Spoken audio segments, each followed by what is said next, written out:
नमस्कार मेरे भारत के वासियों। पिछले कुछ वीडियोस में मैंने कवर किया था कि क्यों इंडिया और यूएस का ट्रेड डील एक सक्सेसफुल डील है। लेकिन अभी भी मीडिया पे कंफ्यूजन चल रही है कि क्या भारत में जो 18% टैरिफ अभी लगे हैं, वो पहले एक्चुअल में था कितना और वो कैसे एक सक्सेसफुल है। तो मैं सबसे पहले आप लोगों को बता देना चाहता हूँ कि इनिशियल टैरिफ इंडिया पे 25% का लगता है। बट इस टैरिफ के बाद रशिया से ऑयल खरीदने के कारण भारत पे 25% एड ऑन टैरिफ लगता है, जो टोटल कुल मिला के 50% का टैरिफ होता है। लेकिन अब ट्रंप ने एक एग्जीक्यूटिव ऑर्डर को साइन करके स्लैश कट कर दिया टैरिफ्स को 18% पे। अब सवाल अचानक ये यू टर्न क्यों? क्या भारत झुक गया? क्या भारत अब रशिया से तेल नहीं खरीदेगा? क्या बैकएंड में कोई बड़ी डील पक रही है? आखिर हुआ क्या जो ये यू टर्न हो गया?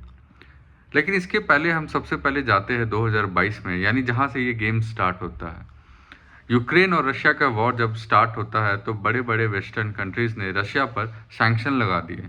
यूरोप और यूएस ऑयल लेना कम कर दिए, लेकिन इंडिया ने प्रैक्टिकल स्टैंस लिया और जहां भारत को सस्ता तेल मिल रहा था वहां से खरीदा। मतलब खुद के इमोशंस को साइड में रख के इकोनॉमिक्स पे ध्यान दिया गया। इंडिया ने रशिया से हैवी डिस्काउंट पे ऑयल खरीदे, रिफाइन किया और फिर फिनिश्ड ऑयल को यूरोप तक पहुंचाया। यानी इनडायरेक्ट सप्लाई चेन का किंग भारत बनता है। इसी बीच यूएस प्रेशर बिल्ड करता है, टैरिफ, स्टेटमेंट, डिप्लोमेटिक हिट। लेकिन इंडिया ने सीधा कैलकुलेशन किया।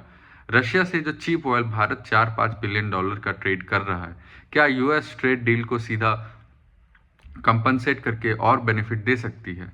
और यहाँ से यूएस और भारत का ट्रेड डील स्टार्ट होता है। यूएस रेडी होता है कि गुड्स पर टैरिफ कट करने को, जो कि है टेक्सटाइल, लेदर, केमिकल्स, मशीनरीज, और सबसे बड़ा बूस्ट जो मिला वो generic medicines, James, jewelleries, aircraft parts. कुछ सेक्टर में टैरिफ तो जीरो तक की चल रही है बात। मतलब इंडिया के एक्सपोर्ट के लिए यूएस मार्केट का मैसिव गेट ओपन हो जाता है।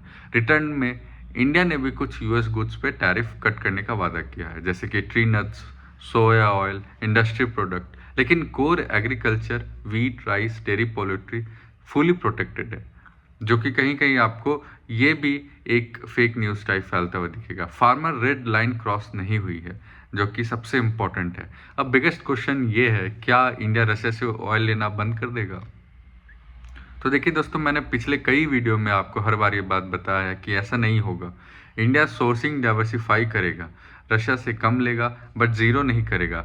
स्ट्रैटेजिक ऑटोनोमी मेंटेन रहेगी, क्योंकि भारत पहले ही कई देशों से ऑयल खरीदता आ रहा है और वो कंटिन्यूटी वो मेंटेन रखेगा। और एक लॉन्ग टर्म फैक्टर देखा जाए तो चीप रशियन ऑयल परमानेंट नहीं है। वॉर खत्म होगा, सैंक्शन खत्म होंगे तो डिस्काउंट भी खत्म हो जाएगी। India already future risk calculate करके आगे का कार्य कर रहा है। साथ ही एक और हेडलाइन आता है कि 500 billion dollar trade expansion. India next 5 year में यूएस से एनर्जी, एयरक्राफ्ट, टेक गुड खरीदेगा। बायलेटरल ट्रेड का जो ये बैलेंस मेंटेन कर रहा है, तो वो भारत अगले 5 साल में करेगी। तो नेट नेट अगर आप बात करेंगे तो हुआ क्या, तो मैं ये बताऊंगा कि शॉर्ट टर्म में इंडिया ने रशिया से चीप ऑयल खरीद के बेनिफिट कमाए, लॉन्ग टर्म में यूएस का ट्रेड सिक्योर किया, फार्मर प्रोटेस्ट किए और जियो पॉलिटिकल बैलेंस मेंटेन रखा। यानी दोस्तों, जियो पॉलिटिक्स में दोस्ती नहीं, इंटरेस्ट सबसे बड़ा होता है और भारत खुद का बेनिफिट पहले देखता है और फिर जियो पॉलिटिकल इंटरेस्ट और फ्रेंडशिप मेंटेन करता है। जय हिंद, जय भवानी।